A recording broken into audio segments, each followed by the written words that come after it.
salaamaaleykum askan bi salaamaaleykum internetu Dak Médina tey nag dama am gan bu mag ñu koy wax Baye Cheikh moom lay àndal mu nekk sama chroniqueur Baye Cheikh ñu ngi lay nuyu ma bàyyi la nga nuyoo déjà. waaw Lamine ñu ngi lay nuyu di nuyu waa Médina di nuyu waa Dak Médina di nuyu équipe bi nga àndal yëpp di leen wax ni namoon nañ leen nag. namoon nañ leen non Baye Cheikh gars yi dañ la namm yow dañ la doon laaj sax ne laaj Baye Cheikh fu mu nekk. non de Baye Cheikh bi ngi fi mais yéen lañ namoon tamit di profité tamit ci occasion bi encore une fois di leen féliciter. parce que Dak Médina bañ ko taxawalee ba léegi. liggéey bi gis nañ ko macha allah surtout professionnalisme bi nga xam ne yéen a ngi koy def ci terrain bi. wax dëgg fa ne ñu ngi leen di féliciter di leen encourager di ñaan yàlla affaire yi gën a law daal. bon on va commencer par l'information la plus importante bi nga xam ne moom mooy interpellé Dak Médina dañ jëm ci benn date bu importante mu nekk le 15 décembre ñu war ci def sargal la Grande Médina war ci sargal les acteurs économiques acteurs culturels acteurs yi nga xam ne dañuy tourner di dox ci li nga xam ne mooy njëriñu Dak biir la Grande Médina muy le 15 lan ngay wax ci loolu c'est cette idée là. waaw mais sargal yu moom dañ koy rafetlu quoi parce que tamit à un moment donné nit ki moom day soxla parfois bu nekkee ci mbir di déglu waaw góor kon bis boobu suñu bis la bisu waa Médina yëpp la di ñaan nag na gars yi di xool ñan la ñu war a sargal parce que Médina am na ñoo xam ne dañ koy yellool te ba léegi ñu ngi koy xaar mooy li suñu papa du Ndiaye Rose doon wax rek man ñaan naa yàlla bu nit ki boo koy sargal nga sargal ko ci ba muy dund moo tax le 15 boobu ñu ngi si woo waa Médina yëpp di leen wax ni bés bi seen bés la na si ñëpp jàpp daal. ok voilà loolu c'était de passage ñu dem ci dans le vif du sujet fan yi gis nga Médina dafa toogoon am problème ci problème de l'assainissement. yaa ngi gis fan yi yëf yi commencé na yëngatu. mais li ci doy waar mooy on voit que ñaari chantier bi ñaari entreprise ñoo koy def ville de Dakar dafa ñëw. yor benn chantier. ñu gis ne le maire Bamba Fall aussi dafa yor benn partie chantier ak Ferran bon yow Médinois nga nekk une personne très alerte. non xam nga projet Médina bi muy assainissement bi ak wàllu tali yi. à un moment donné ñun waa Médina ñun ñoo waroon def pétition porter plainte l'entrepreneur Mbaye Faye parce que Médina boo xoolee 1 ba 45 benn tali lañ ci defar woon mooy ruqu marché Tilène bi. mu ñëw entamé liggéey bi. jamono jooju gas lépp. jamono jooju lamp yi ñu ngi tàkk. mu gas lépp def du n'importe quoi parce que liggéey boo koy tàmbali nu mu da nga koy saytuwaat ko. mais mënoo commencer réussir xotti ba Gibraltar loolu xel nangu ko. waroon dem par étape. boo jëlee côté rue 6 bi ba ci beneen Diagne bi. nga tàmbali rue 1 rue 9 yooyu noonu ngay tàmbali koñ par koñ mais mënoo jógee foofu ba fii ngeen ñëw ne ko teg ñaata nawet la fi tali bi nekk. il a fallu des Médinois jug di kaas di yuuxu affaire yi commencé am bougement bi te bougement bi nii ñun est-ce que neex nañu. yow ban gis-gis nga ci am. non bougement bi nii dafa am ñaari entreprise yu fi ne. muy bu état bi. ak la ville de Dakar. course à la montre la. dans 4 mois dañuy dem élection. gis nañ fi la maire Bamba Fall yuuxaat ko. il a pris dafa danañ koy waxee. da leen teg pression. pour ñoom ñu ñëw. ville de Dakar amoon na ay projets yoo xam ne mu ngi ko doon def fi yeneen communes yi. ñoom ñu ñëw mais ñun est-ce que ñoom dañu war a ñëw tarxaaloon suñu tali rek dem. kon yow liggéey bi dafa mel ni liggéey su ma déggee mooy liggéey bi dafa dese jaar yoon. non dafa dese jaar yoon parce que. lan ngay fi sujet ci liggéey bi par exemple. li waroon mujj moom lañ bëgg a njëkkee. mooy plomberie bi assainissement bi parce que ñun ba ñuy defal lan la ñu waxoon assainissement. waaw moo tax ñu xotti tali yi. mais tey jusqu'à présent gis nga tuyaux yi gis nga regard yi. ñi ngi wax ne sax raccordement yi c'est pas très sûr ndax def nañ. non raccordement amu fi parce que ndox bi ni muy wàccee ciment bi ñu doon def baaxul parce que ciment boo xam ne day jël déchet toxique am na ciment bu ci war a dem. canalisation yi baaxul. lampe yi ñoom bu ñuy ñëw dañoo fekkoon sunu lampe yi di tàkk. fil yooyu est-ce que dugalaat nañ ko. y a beaucoup de problèmes yoo xam ne dañ ko doon posé ñu nekk ci loolu pare soo ko nekk ci goudronné. te for naa ci weewu béy ni kay wolof yi di waxee ne entreprise u Mbaye Faye bi ingénieurs yi yoroon liggéey bi sax pratiquement démissionné nekk duñ fa. non xam nga yow da ngay rafetal man du ma rafetal dañu lekk suñu xaalis parce que mënuma concevoir état yëkkati projet bu toll ni assainissement Médina jox la ko boo commencé liggéey mooy xaalis dugg na. xaalis dugg na ana xaalis bi amul. mais est-ce qu'il y a pas des complicités aussi? non mooy tout complicité. ki nga état problème mu état mooy lan dañuy jox liggéey ñoo xam ne ay tappalekat lañ. ce qui n'est pas tappale bi moo bari. l'argent du contribuable. non tappale bi moo bari xam nga tax ma ne tappale bi moo bari. maintenant lañ dëkk centenaire fa la nekk. maintenant la nekk. maintenant gis nga travaux yi. waaw mooy BRT bi gis nga ko. pratiquement c'est parce que ñu ngi ci dernière phase. bu tawee même pas 5 minutes ndox bi dem. mais fii Médina combien d'années il a fallu ñun ñu insister ne dañuy marche dañuy yuuxu bien avant Covid. non bien avant dañuy yuuxu dañuy marche dañuy def lu ne ñu soog a ñëw tappale ñu. moo tax à un moment donné gars yi dañuy bàyyi xel askan bi bu ñu jàppee ne ñoom ñu ngi ñuy nax non non seen bopp la ñuy nax. ok am na ñuy wax ne maintenant dañ ko sax utiliser sur le plan politique parce que ville de Dakar dafa dégg coow li mu saisir la balle au rebond ñëw pour régler le problème parce que certes def am nañu benn projet ci 19 communes d'arrondissement yi mais gis nañ ne problème dafa am maintenant ils en profitent pour le faire parce que ñu ngi jëm ci échéance électorale le maire politicien qu'il est mu wax ne gis ne ville de Dakar lancé nañu loolu ñoom ñu jël aussi balle au rebond bi dem aussi pour bañ a bàyyi cette partie là mu nekk loo xam ne day am gain politique pour ki nga xam ne mooy Barthélémy Diaz ak ki nga xam ne mooy patron muy Khalifa Sall nga xam ne kii la candidat à la présidentielle la. non côté boobu boo waxee damay si xaw a def nang xamul tax. parce que le maire de la ville n'est pas candidat. oui mais. lu mu def gain politique bi dañuy wax. non mais attends ñun maintenant saa yi ku xam booy maintenant dëgg am na yoo xam ne mënul yu suñu bopp. kon ñi wax loolu c'est pas fondé. non mënul yu suñu bopp ñun nit mënuñu nax. ñun maintenant nit mënuñu nax qu'on se dise la vérité. ñun maintenant li ñu bëgg ñun xam nañ ko te incha allah rabbi bu campagne jotee on va poser ce problème. ce problème mooy lan ñun maintenant à part marché leen ak yenn magasins yi ngay gis fii ma ressource lañ fi am. te banque bi nekk fii tout près. banque bi mi ngi nii tout près la grande banque il faut le dire. non banque BCEAO. man samay wax c'est la grande banque. mi ngi nii fa la ne. mbir mi maintenant. Stade Iba Mar fa la ne. RTS. Doudou Seck fa la ne. voilà donc on a des infrastructures. yoo xam ne ñun waa maintenant dañ ko war a xeex moomal ko suñu bopp. moomal ko suñu bopp parce que dëkk bi mi ngi dox marché leen xoolal combien d'années ñun dañoo judd ba ñuy jàngee Mour Diop dañ doon wàcc aw foofu. projet bu. non gis nga les attends man projet yi politiciens yi di wax en période de campagne wax dëgg final du mu si dóor sama doom. dañuy wax ne waxu politicien bi nga engagé koo gëm. man Baye Cheikh. waxi politicien ci campagne. wallaay du ma ko gëm. ok du ma ko gëm mais tey état bi ñoom xam nañ ni seen adversaire potentiel au niveau de la Médina non tali yi la saa yi tali yi dina mel ni nga naan da ngay dugg Médina di campagne. est-ce que du loolu moo tax. ñoom ñaar ku nekk di daw pour régler ko. looloo tax dañu wax ne dëgg yow tali yi nii. donc tape à l'œil la. non tape à l'œil la. tape à l'œil la parce que liggéey bi ñuy liggéey baaxul raccordement la ñuy def te raccordement ñoom doo xoolee li ñu gasoon la ñuy ñëw nettoyer ba mu set. suul goudronné ko. alors que le problème c'est pas li nekk ci kaw mais problème bi ci suuf la. ci suuf moo taxoon ñu gas ko. ci suuf. mais yow li taxoon nga initier sa travaux yi nii mais ne ci assainissement bi. malgré yàgg na parce que ñun mënuñu woon xaar. saa yi maintenant lañ dëkk. ñun suñu xale yi dañ daan xam bu ñu wàccee ngoon samedi dimanche dañ naan petit camp suñu koñ yi mais mënoo ko def. léegi da ngay am gan ruus nga sax na ko taximan naa maintenant dama fa dugg. da ngay jënd dàll yu weex doo dugg maintenant may xoolal nawet bi. les gens ñi ni souffrir nañ. saa yi ñu mel ni tey boo demee ba banlieue bi ñoom ñuy évoluer sax seen tali yi du commencé baax ñu leen defar ay tali carotte yooyu noonu en tant que Médina foo xam ne tout préparé war na mel nii. waaw c'est un retour. vraiment non plusieurs années derrière. non palais mi ngi nii maintenant war na mel nii léegi campagne jot ñu ne non xaaral comme que askan bi moom c'est facile ñu berne leen xaar leen ñu commencé tata non gis naa leen ci 31 bi ndax affaire bi dafa am ñaari pàcc mooy li nga wax sànq mooy état bi chantier la ak ville. voilà état bi ñoo nekk 31 boo xoolee 31 ñu ngi dem mais dama xool goudron bi.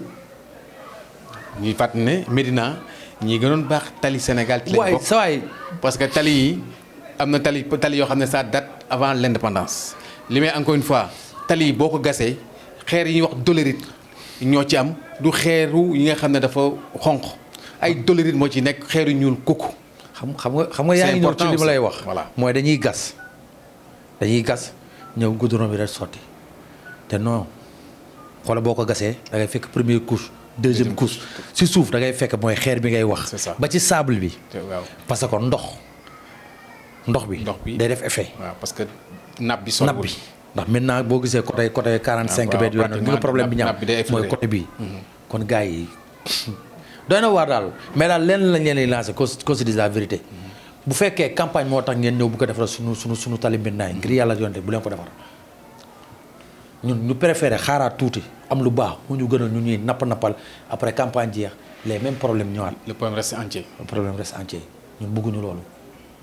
ok donc c'est une alerte boo xam ne dañ ko def voilà techniquement ñi nga xam ne ñoo nekk ci terrain bi di liggéey gars yi nee nañu bëgg nañu ngeen defar ko mais na nekk defar bu baax. bon suñu jógee ñu jóge ci situation bi nga xam ne am na pratiquement fan yi muy le problème des parrainages ñu commencé ci Médina yow nan nga gisee problème parrainage bi à la Médina. waaw Médina parrainage bi. voilà waaw coow lu bëri na ci. ban jàngat nga ci def. non coow lu def ci bëri. coow lu bëri na politique bi bëri na si.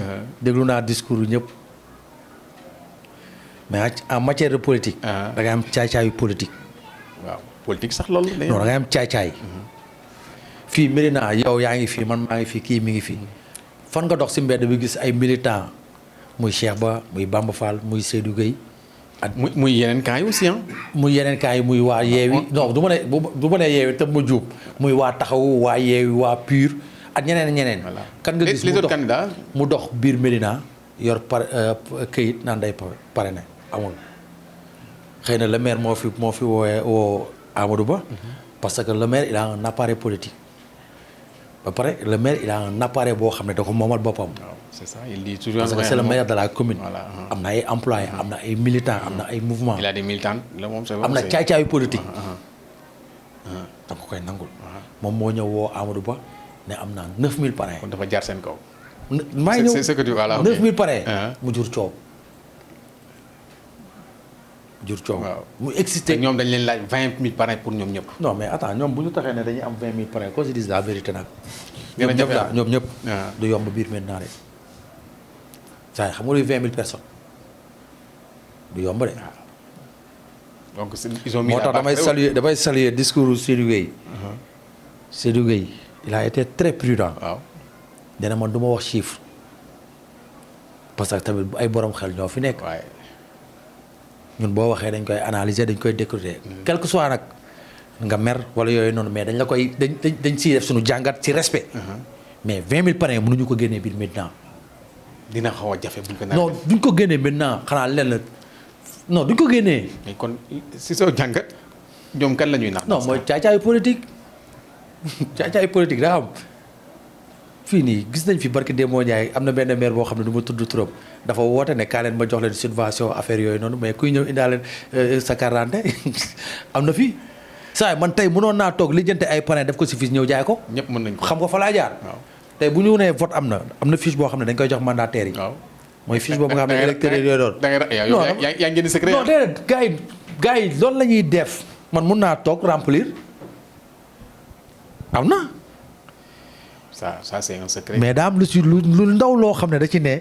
te Bougane Gueye technicien bi wax nañ ko après dinañ ñëw foofu. waaw c'est vrai moom am na ñu jaar foofu am na. non des politique. ba ñu nee parrainage ba léegi. un vrai politicien da ngay am ay technicien. parce que foofu la affaire bi nekk. technicien tey bu ñu demee ba techniciens yi nekk ci Bougane di souligner. clé bi ñu leen jox am na erreur. koy wax mooy ñeneen yi. parce que on parle de 256 candidats yooyu dinañ si ñëwaat. waaw. on parle de 256 candidats. 256 clé jox nañ ko ay nit. kenn décelé wu ci benn. kenn décelé wu problème boobu nga xam ne waa kër Bougane Gueye def nañ ko moo tax foofu. dañuy rafetlu liggéeyu technicien am yooyu. parce que loolu lay liggéey. est-ce que du moom dafa jaaroon am problème. non xam nga il a été beaucoup plus alerte. non xam nga Bougane man bëgguma di wax ci bu ñu duggee foofu nañ ci gën a yaatal.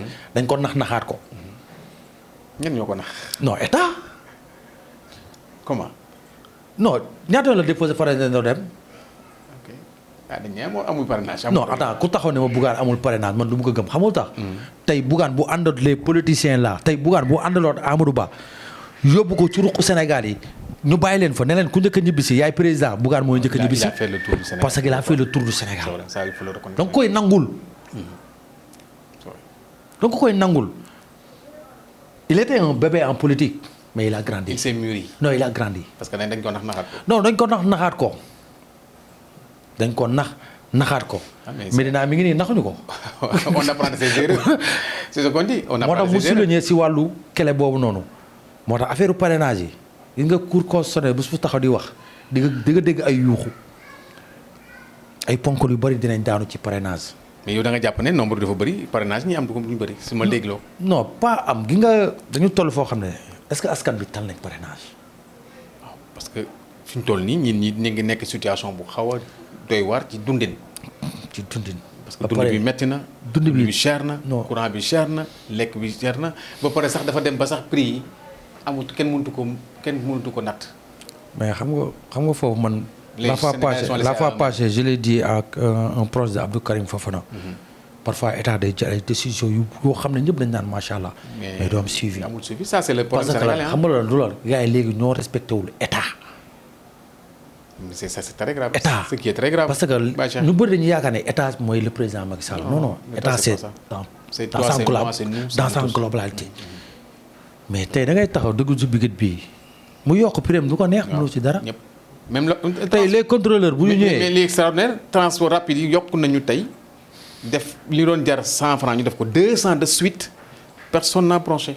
yow fii ñun maintenant dañu daan génn 27 taxaw fii. fukki dërëm dem Colobane. mënatoo ko amatul. parce que essence bi ni ñu koy yokkee mais yokk yooyu yëpp ñoom tëbuñu rek yokku am fu muy jugee. mais essence yokku ci diggante bi quand même. non état bi ñoo bëgg a yokku te ñoom duñu wàññi seen salaire. ça fait désordre. saa yi ñun est-ce que xam nga ñaata la ñuy dundal ci nit. parce que ñoom ñun ñoo leen di fay. muy directeur bi muy généraux bi. muy policier bi muy ñëpp muy fonctionnaire bi ñun ñoo leen di fay. c'est l'argent du contribuable. mais tey taxawal fi ne salaire ministre yi wala député yi nañ ko wàññi député yi ngay gis ni nii ñaata la ñuy encaissé. si ay affaire détails yu sew ay prime de voyage mais ay détails yu sew dañuy encaissé. mais Baye Cheikh li nga wax nii dafay nekk lu doy waar parce que am député yi actuellement député waratuñ ko wax Sénégal parce que dafa am équilibre bu am assemblée donc su dee askan bi lañ fa nekkal yooyu dafa war a feeñ mais dañ dégg ñoom bi ñu demee ba léegi le problème des salaires yooyu dégg ko ci wax ah. kon yow jàpp nga ne député yi nekk fii askan bi lañ nekkal. buñ fi nekkal. jàpp nga ne député non attends jàpp nga ne yow ndax jàpp nga ne député yi nekk fii nii. askan dans un pays normal. mais yow période bi ñu toll nii des na tuuti xale bu góor dox si mbeddu Sénégal bi. lu tax. mais ñëpp ngi jël géej gi. waaw mais c'est attends ñëpp ngi jël géej gi te problème boo xam ne déglu muy député yi mu ni ministre yi est-ce que ñu ngi siy wax te loolu dafa mérité woon.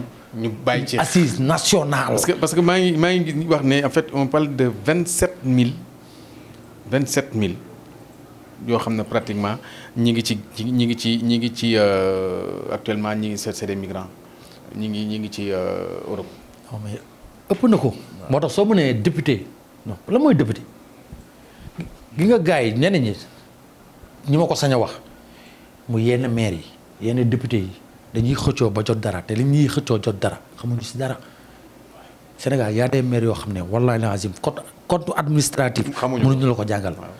mais xaalisu pakaseen mënuñu wax fii la jëm. mais député. tey am na ñoo xam ne ay député lañ bañ leen falee la seen askan gëj a gis xamuñu ku feebar ci koñ bi xamuñu ku dee ci koñ bi xamuñu ku ñu war a la jëndi prise en charge xamuñu dara. xamuñu ban kër tey moo nekk ci ay situation boo xam ne am problème location parce que député da nga war a jege sa askan. député da nga war a xool problème mu sa askan wala problème gox bi nga nekk nga jël ko yóbbu ko assemblée wala nga jël ko yóbbu ko ci ay nit yoo xam ne xam nañ wala mën nañu dimbali ñu dimbali leen mais député yi nekk fii nii sawaay c'est du n'importe quoi. muy opposition muy pouvoir. mais Baye yow boo doon jàngat le problème de migration migrants yi yow ban jàngat moo lay jox loolu lan moo war a jàpp mu nekk phénomène ba ñu ngi ciy wax mais day mel ni ñi ngi koy waxal xale yi kenn déggu ko chaque jour. ba gaal yi ñu ngi dem te li ci gën a doy waar mooy ay xale yu ndaw ñoo ciy nekk ay jigéen ñoo ciy nekk ay mag yu mag dañ ciy nekk am na ñoo xam ne dañu am liggéey bàyyi ko fi lan la noo mën a expliquer loolu yow da nga jege société bi yaa ngi une personne très alerte. noo mën a mais xam nga loolu noonu pour nga wax ci affaire bu garaaw la. parce que man dem naa ci biir géej gi Ndar ba affaire bi amee man. dem naa ba hôpital bi tiim booy. waaw suñuy moroom ñuy jël waaye géej ñuy jël gaal dem géej xam ne ñun bu ñuy dem mun nañ fa dee. xam nga li ko war a njëkkal. ñuy def risque bi lu ko njëkk mooy pression familiale bu ñu leen teg. c'est important ça aussi c'est le principal problème. non affaire bu garaaw yow da ngay judd si kër am fa mag wala nijaay surtout wala mag yàlla cërale ko moom lu dul loolu bu xew amee diw bu ñu ko waree takk yaa koy mujjee yëg. bu ñu tegee boolu añ bi war a lekk ñu fàtte mburu bi dañ naan diw dama jëndi mburu. donc la famille c'est un problème. nga xëy yeewu. góor imaginer fonkal bu toll ni man ma xëy mooy le moo bu metti yaay jox ma ndékki yow boo dee góor ngay bañkat est-ce que loolu yow di nga ko dund. metti tey fii pour nga déposer liggéey soo amul branlon doo liggéey. pourtant état bi mi ngi naan def nañu ay ils ont créé beaucoup d'emplois et cetera avec ay. mooy yi wax ay FONGIP ay ADN ki nga xam nga ci magistrat le président Macky Sall ñaata ministre de la jeunesse lañu am. waaw plusieurs. loolu moom ça a été vraiment. parce que politique jeunesse moom vraiment c'est xam nga parfois da ngay gis ay policiers taxaw non jeunes yi nee nañ yan jeune comme la yónni comme parfois li gars yi di wax rek waa Médina nee nañ ñan la yónni mais problème bu jeunes yi ñun am nañ ministère tey ministre bi yor wàllu jeunes yi tey heure bi waroon na ko fekk. Espagne wala Ndakaaru waa. mais c'est un jeune. mais waaw ñoo fawandoo xam na lu ñuy dund. il est jeune. non xam na lu ñuy dund bokk nañ ay jotaay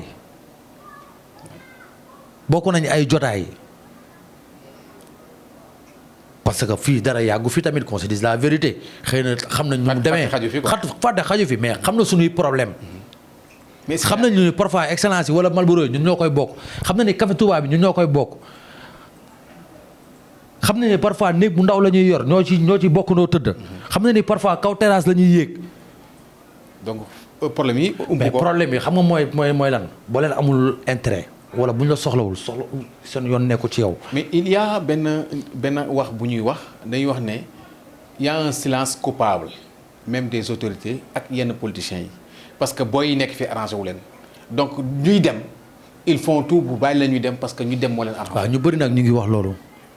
moom boobu noonu ngay wax noonu maa ngi koy commencé déglu lu bare parce que ñun tamit si plateau yi la ñuy demat yooyu noonu moo boobu ngay wax ñu ngi ñëw ñu bëri nañ naan moom état bi moo ko def parce que xam na ni jeunes yi àndu ak ñoom non il se trompe bu fekkee loolu moo tax ñuy bàyyi booy di dem nii mel ni ay weñ mais c'est irresponsable. mais parce que bu fekkee ne logiquement on dit le problème pouvait être endigué parce que état bi am na les moyens géej gi kenn du fi jaar te. mais problème immigration c'est pas. ça date pas aujourd'hui. mais pourquoi état bi deful dara pour arrêter ko. mais est-ce que du li ñuy wax tamit du dem dans ce sens là. gi nga kaay ma ne benn côté nag état bi am na si responsabilité. mais beneen bi parent bi. mais parents yi ñooy fay. non mais am na yenn parents yi ñu ma ko sañ a wax. gi nga nit say waajur am na nu ñu lay yaree wallahi lazim lépp looy def suba mu ngoon di nga ci xool ñoom. parce que saa yi géej gi du caaxaan du man nag ñi koy def amuñu waajur wala amuñu parent ñi koy def ñoom xam nañ situation yu ñuy toll. démb gis naa benn vidéo boo xam ne ay jigéen mais imaginez jigéen bu war a jël risque boobu. ay xale yu ndaw. mais kooku jël risque boobu xam nga lu waral loolu da ngay gis benn nante mooy ñëw këf benn xale jël ko. da ko bàyyi ko dem bàyyi ko njabootam kooku amul ngoru dem di jaay boppam. mu ne non damay mbëkki pour yor samay njaboot moo tax le problème est profond. c'est très complexe. dafa complexe. multidimensionnel. non gi nga. mooy li may tooñee gars yi jokkoo at gars yi Macky bi ñu doon wax. pourtant c'était dañ ne woon loolu. solution non initiative bu baax la woon. mais au finish. mais non commencement bi da nga daan déglu mais après c'est des problèmes politiques yoo xam ne ñun dégg nañ ko fi ñun Medina ñun def nañ jokkoo at Macky bi. nan la mujjee li ñu digoon dégg suñu si dara. li ñu gisoon te man Macky waxoon le président joxoon na ay orientation ay ministre ay DG attends même rek transformation bu non pas transformation gi nga le président Macky Sall moo yor ay responsables yoo xam ne ak ay ministres yoo xam ne ak ay DG yoo xam ne respecté wuñu ko parce que quand le président donne des orientations c'est à exécuter. mais si les gens. xoolal li ma lay wax noonu. loolu noonu dañ ko def même pas une semaine. le ministre ki yor wàllu ndox beeg yooyu noonu defoon na tournée. tu te rappelles. ñëwoon na fi. ana lu mu def. ñëw fii sol costume ni pas boobu c'est le problème on l'a déjà vu après on va non gars yi ñun mën nañ am président mais président ay ñi ko war a doxalal ñooñu ñoo liggéeyul. bon c'est très complexe. non dañu liggéeyul. Cheikh il y a un autre problème boo xam ne pratiquement day xaw a dugg rek ci un peu sur le problème des parrainages Sonko bi nga xam ne dañ ko bañ jox parrainage di jox fiche de parrainage yow ban jàngat nga am ci. waaw mais xam nga affaire Sonko moom. te dégg naa mi ngi demaat na encore. Sonko affaire Sonko boo ciy wax yow da nga naan est-ce que jar na wax. moo tax damay masawu ay soxnaam di ko masawu mais di jam baaraamu tuuma ay àndandoowam dafa neexul a dégg. est-ce qu'il n'est pas lâché il est seul. man boo ma bàyyi rek damay ñëw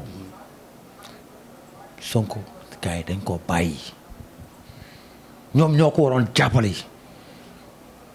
mais jàppale bi du woon tey sa njëlbeen la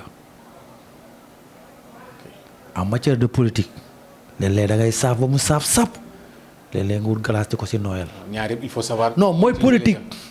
mais du benn sens kese. non du benn sens parce que à un moment donné Sonko tàncoon na état bi tànc foo xam ne bu defoon déclaration ne léegi désormais dama leen may 2 secondes ngeen wàcc ñu wàcc. gars yi nooyal gars yi représenté waat ñu testé ko testé waat ba mu baax ñu jàpp ko yóbbu ko kan moo yëngu ñëpp. parce que gars yi li ñuy def nii xam nga lan la instant yi nii gagne-pain moo tax parfois damay bëgg nit booy ànd ak moom ngay ànd ak moom ci xàq bi la xàq. waaw mais tëgg ci kaw tëgg. mais loolu amul ci politique. amul ci politique. mais ñenn ñi boo waxee non dafa bañ Sonko da lay saaga kajang non Sonko xale bu am avenir la ci Sénégal. ah mais est-ce que ça on duñ ko conjugué au passé. non mais reste à savoir. situation bu mu nekk nii non situation bu mu nekk nii sa waay moo tax man damay woo ay jabaram nañ jël combat yi porte ko parce que ñii ma gis nii duñu jël combat yi porte ko xam nga la lañ tal def conférence de presse ñu daggal la vidéo collé la TikTok wala yooyu noonu ñenn ñi nekk si TikTok bi ñenn ñi nekk si live yi chaque jour live. après ko dañu war a wàcc si terrain bi. non mais nag voilà le mot. est-ce que ñëwati nañ ko. voilà le mot xam nga wàcc si terrain bi dafa am ñoom fi ñu koy jëlee ak ñeneen fi ñu koy jëlee saa waay wàcc si terrain bi du ay kaa la ñu taal kaa la ñu reyante. mais du dee loolu lañ commencé woon. loolu mooy non mais loolu mën a yëgali. loolu attends loolu moom moo leen yëkkatoon parce que Sonko ku xam Sonko moom mu defee conférence de presse ba taxaw wax il galvanise ses troupes. mais ku mel ni moom est-ce que amaat nañ ko ci seen. non mais ku am ura boobu ku am mën a fédérer tous ces est-ce que loolu am na biir. biir seen xam nga fait lu tax du yomb. est-ce que guerre de ñu wax sax actuellement guerre de positionnement mu am. saa yi gars yi ñoo nangul wax rek mais ñoom. ku nekk ngi luux mbóot pour xool noo koy remplacer. voilà donc c'est ça et ñu fàttali ne le cas de Barrow est là. ndax même ci parrainage yi xam nga sànq da nga laaj parrainage ma xaw a dugg ci foofu noonu. gi nga juristes yi wax nañ avocats yi wax nañ ñii wax nañ. gi nga à un moment donné Sénégal. doo xamante kan ngay. dafa am ñaari pàcc. non en fait c'est ça le clivage. ñii dañuy wax li leen arrangé. ku nekk lu koy wax. ñii wax li leen arrangé. parce que am na kenn kuy wax ne sax même un intellectuel warul waxee bakken warul far mais malheureusement même suñu intellectuel mais problème bi du Sonko rek quoi le fait que ñu bañ a jox Sonko parrainage sax yooyu c'est des bassesses mais ku mun a jox yenn candidat yoo xam ne damay bañ tudd tur sax ñu ne ma comme Queen Biz kon Queen Biz sama mag jooju ñeneen ak ñeneen ku leen mun a jox parrainage. fiche de parrainage saa yi garde corps Ousmane Sonko bi sax mën nga ko jox parrainage parce que à un moment donné gars yi il faut ñu respecter ñu. saa yi élection présidentielle lañu jëm. c'est du sérieux nga cuuj ñu xam le kam.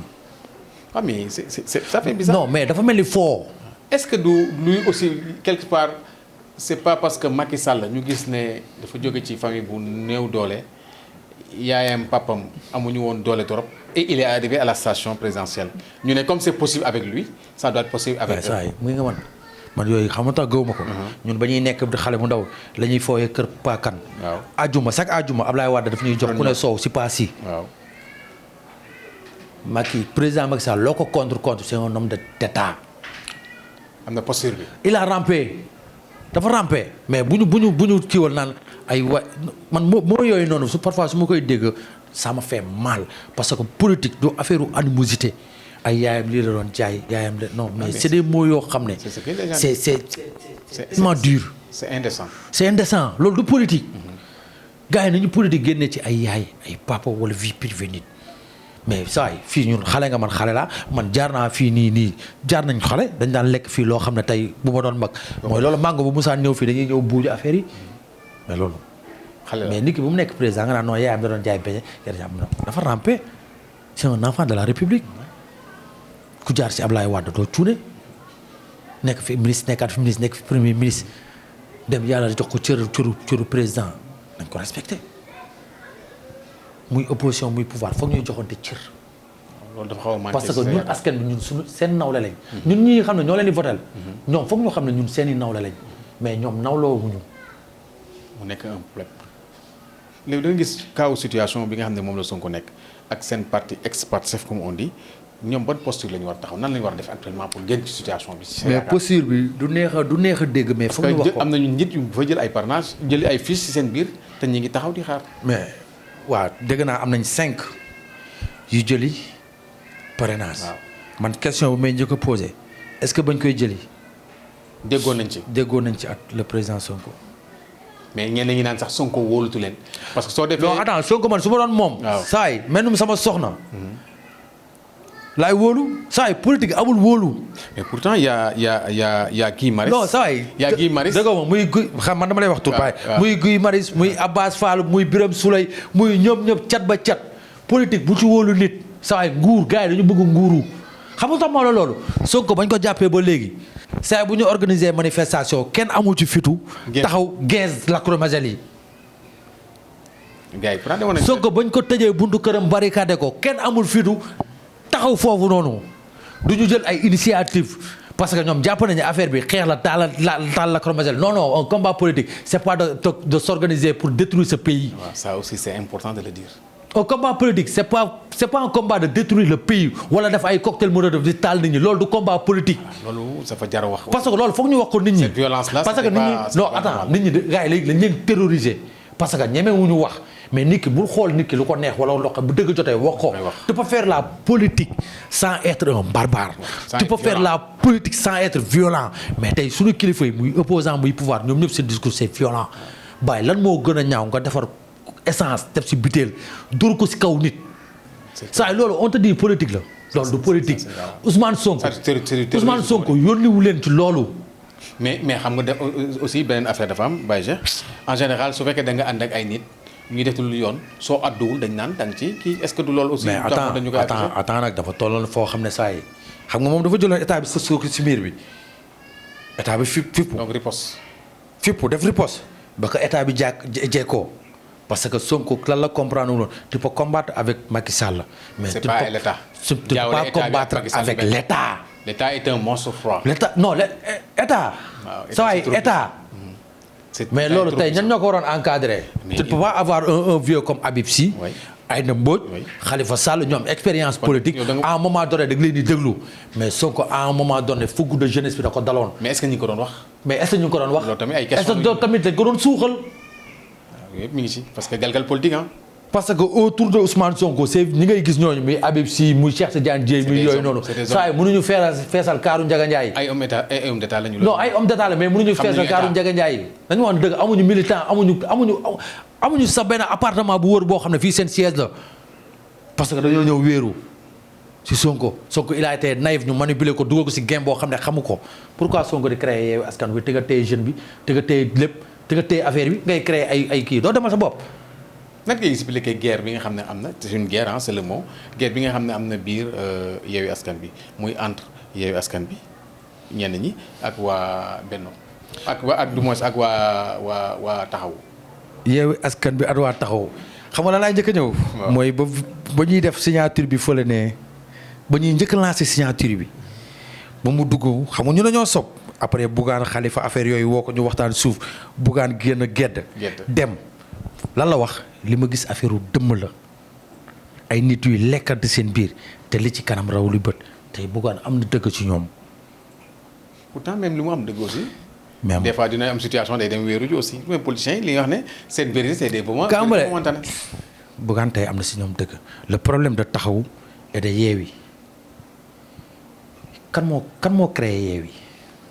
Yewwi on dit que c'est Khalifa mooy initiateur bi. yow di nga am sa kër tabax ko defar ko ba mu baax woo nit ñi ne kaa leen dégg nga ne da ngeen koy génnee. dàq la ñoom bu leen askan bi ñëwoon même bu ñu doon reyante seen biir ñun waruñu ko yëg parce que ñoom ñoo ñu jaay loolu. ñoom ñoo ñëw si askan bi ne leen kaa leen ñu yeewi askan bi. ils ont vendu du vent au peuple. ma ngoog tey ñoom tamante dëmm bii nii mais c'est dafa ñaaw léegi yow à un moment donné ñun Sénégalais ñun instant ñu joomi. mais lan mooy posture actuellement c'est-à-dire li nga xam ne citoyen bi dëgg situation. non citoyen bi yow mi nga xam ne yaa ngi dem ci seen biir di leen déglu. ban problème la situation yi ban taxawaay la ñu am. ci non citoyen yi Kambale gi nga Sénégalais ñun ñoo war a yeewu xam ñi ñu amal njëriñ xam ñi ñuy nax xam ñi ñuy mbàjjoo pour nekk au sommet pour nekk au top parce que taay boo defee lecture politique gars yi ñun taxuñu leen jóg. ñun tax barki Demba Ndiaye samedi def nañ fi marche boo xam ne pour courant bi. gis ñu kenn. doo leen gis. te loolu dara gënu ko mën. waaw yow saa yi doolu waxuma la directeur du Sénégal bi dañu war a dem ba xam bundu këram fan la ñu toog fa ne ko ngir yàlla yorante bi dañuy Sénégal parce que sonn nañ mais est-ce que gis nga leen fa. gisu leen fa. moom kay sans combat yi leen neex rek quand il s'agit de tiraillement ak positionnement. nga gis leen. les vrais combats ils sont. mais les vrais combats duñ leen gis. et les vrais combats c'est les combats yi nga xam ne dafa asay mooy. tey waroon nañ mun a def xoolal tey waroon nañ mun a def ay marche pour sensibiliser jeunes yi ne leen arrêté leen jël gaal ngeen ñëw ñu toog waxtaan. personne n'a rien dit. mais personne n'a rien fait. la vie est chère. la vie est chère kër saa yi bu ñu demee ba léegi ay carottes 100 francs benn yaboy 500 dañ koy ñàkkal fayda dañ naan moo xoolal kii dof bi parce que li may wax lu important la parce que ñun dañuy dund. dañu xam bu midi jotee ñoo lekk ceeb mais ñun suñu homme politique yi si loolu lañ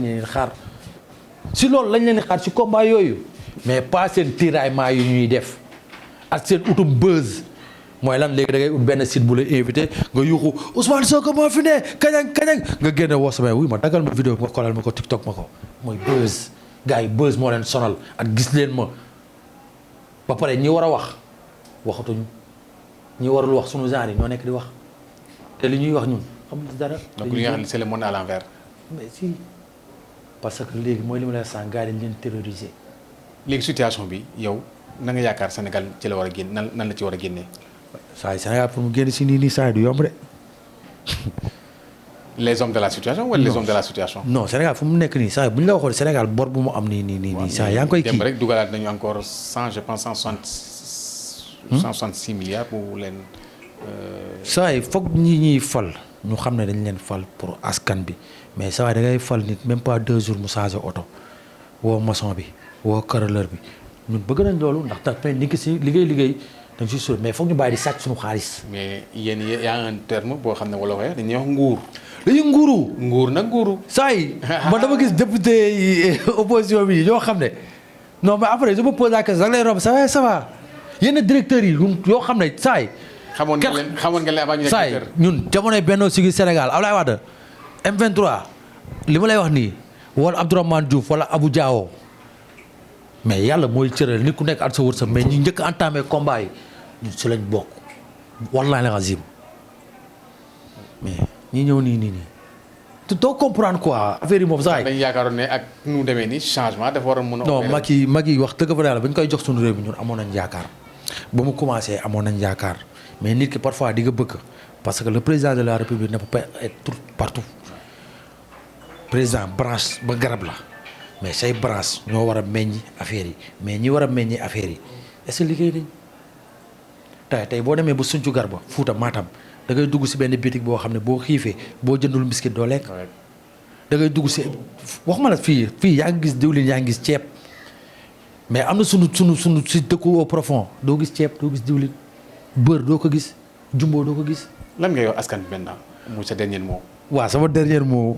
ak ñi nga xam ne pratiquement sañ nga leen wax mooy les politiciens qui sont là.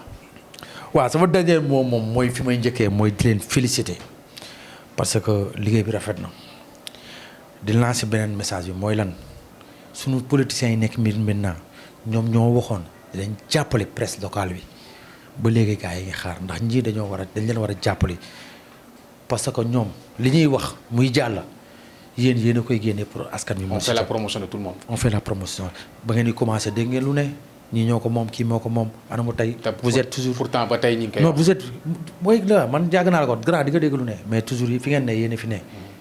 tey lii nii war na mën a yaatu ba nga xam ne ay ndaw Médina war nañ ci mën a liggéey ñu dem ba jigéenee journal dem ba di feeñ ci TNT bi dañ leen koy ñaanal parce que mérité ngeen ko parce que liggéey bi set na beneen bi mooy ndaw ñi nañu yeewu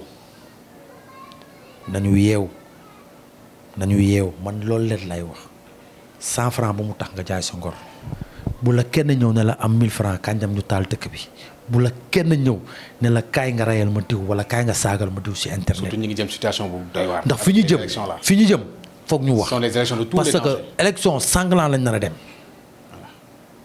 te ñun ñoo ko nar a def ndaw ñi moo tax nañ ci bàyyi suñu xel képp ku nga xam ne yàlla cëre na la nga am as tuut ci looy yëngu